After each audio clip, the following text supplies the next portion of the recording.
Okay, I know this isn't what I usually talk about on this channel, but as the title suggests, I cannot get this show out of my head.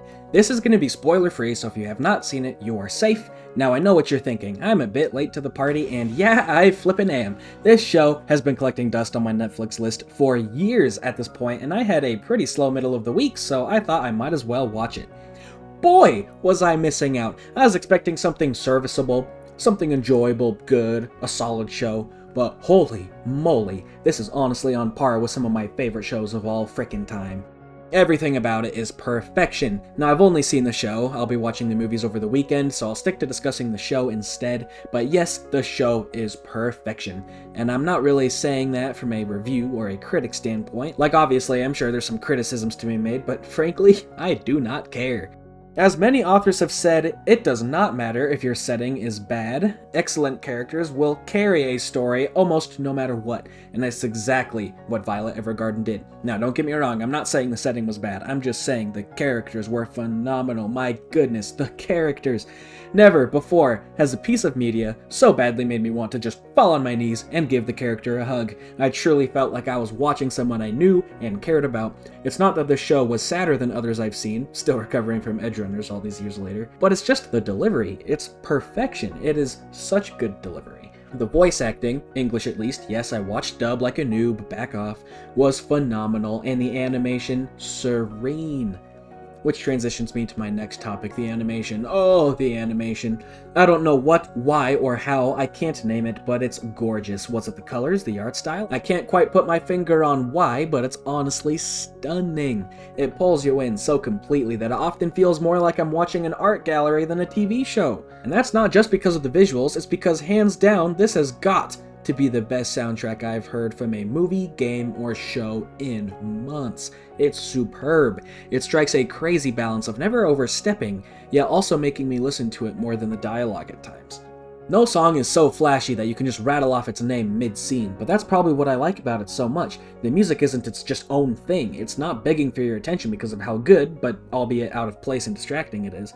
It's just doing exactly what it needs to. And what does it need to be doing exactly, you ask? Complete the experience and enhance the storytelling of the media as you engage with it. Don't get me wrong, I love myself a nice golden wind during an iconic fight scene, but it can sometimes leave you pointing at the TV, staring at your friends, yelling, "Guys, it's the JoJo song!" with a stupid grin on your face. Not relatable, I swear. But this music doesn't do that. It's not just a banger soundtrack on top of a show that's just also banger, but it's the fact that it just engages with it so perfectly. Because this show doesn't do that. I'm not playing a game of find my favorite song in the alright show. The music blends in seamlessly with each other aspect of the creation to the point it's a complete package. I honestly can hardly even separate the music, vocals, and visuals into different categories. They're seriously intertwined to a point that I simply can describe it as nothing less than beautiful. Story-wise, it's also a masterpiece. Again, don't fret about spoilers, and on that topic, I will not be reading comments for a day or two because I'm trying to avoid them. But back to the story. Oh, the story. Brings me back to how Cowboy Bebop handled its narrative. Mostly isolated short stories, all tied together by the occasional incident that kind of gives you the underlying larger tale as the series progresses. The whole time during the minor stories, you can feel that tension building in the underlying main narrative, making you dread and beg for the finale all at the same time, just so you can see what happens. Don't get me wrong, the overall story of Violet the Major and the overcoming of her weaknesses is a heartfelt, touching, and again, simply beautiful and timeless work of art. But the way they tied together all the smaller stories was, in my opinion, some of the best writing the show had to offer. The iconic scene with the parasol and the lake are a perfect conclusion to a story that we've only had 15 or so minutes to grow attached to, yet here I am not daring to blink because of how invested I am. The Girl in the Letters might be my favorite story across the series though. That twist at the end, you know what I'm talking about, was so impossibly bittersweet that I honestly think we need a new word to even describe it. And seeing how each short story wasn't just a nice diversion but actually contributed to the overall themes was such a masterclass in pacing, because not only are they solid one-off tales, but they bring the themes to the forefront of the experience. How she slowly learns that she's just as capable of saving someone's life as ending it, that each side story isn't just a happy ending before the next episode, but a life that she truly has touched and changed with her letters, and a one-of-a-kind personality, just like her letters and her one-of-a-kind personality touched my life and made it better. Like I said, I'm just sort of throwing all my initial thoughts down. This is by no means a literary analysis or anything of the sort, but that's also why I love this series so much. because it's not intricate and technical details that make you feel like it's unattackable by a critical eye. It's just how it makes you feel. It's just the guts that it gives you. Because frankly, I don't care to go scene by scene to dissect it. The show connected to me and made me feel exactly what it wanted me to feel. That's a win in my book. I don't find it necessary to dig deeper. It's something that you can engage with and love without any 4-hour retrospectives or insanely deep narrative inspection. It's not that it was sadder or higher quality than other shows, I just think the presentation was immaculate. They just gave it to you in a perfect way that made you connect with it incredibly deeply. Like I said, I just had to put this out there because this is a somewhat hidden gem. Look, not that hidden, I know, don't get all elitist on me, but I just had to express how much I loved this. It was such a welcome banger. Where I expected decency, I found adoration. So to just wrap up all my ramblings, I just want to say this show was great.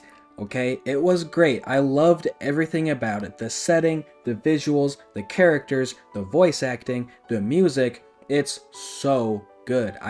Like I said, I cannot stop thinking about it. I'm just thinking about the music. I'm just wishing I could watch more episodes. I'm just wishing I could meet these people in real life. It has been a long time since I watched a show that I just really connected with, and this show is special. So do I recommend it? Come on, is that even a question? Have you been listening? If you haven't seen this, go watch it. The main series is like 4 hours long. There's 13 episodes. They're like 20 minutes each. It's literally like 2 days worth of watching. Maybe you won't find it as flawless as I did, but I do hope that I can be the reason at least one person finds their new favorite show. Just like Violet was the one person to bring all those people what they needed when they least expected. So there you have it, guys. A game-focused channel randomly ranting about anime. Thank you so much for giving it a shot. I know it's not really my strong suit or calling card, but if you want me to make more content about shows or movies, I'm totally down. I have plenty to say, so let me know down below if I should pursue it. And of course, if you liked the video, go ahead and like it, subscribe it if you subscribed it, but no matter what, love yourself, even if I never see you here again. Anyway, here's those who answered the question at the end of last video, and if you answered today's question, you'll be at the end of the next one. Today's question is, what's your favorite short show? I'm talking 1 season or less. And one last thing, some fan art was dropped in the Discord, so I suppose I should pop it up here at the end. I'd thank Joy for drawing it, but I have mixed feelings on being represented like this. Totally kidding. Thanks for the art. There is plenty more cursed taco drawings on the Discord, so go ahead and join with the link below. And lastly, don't fret, my returning and loyal viewers. Your regularly scheduled Elder Scrolls video is coming out next. Thank you for bearing with me on this somewhat experimental video. Love you guys, and see you next time.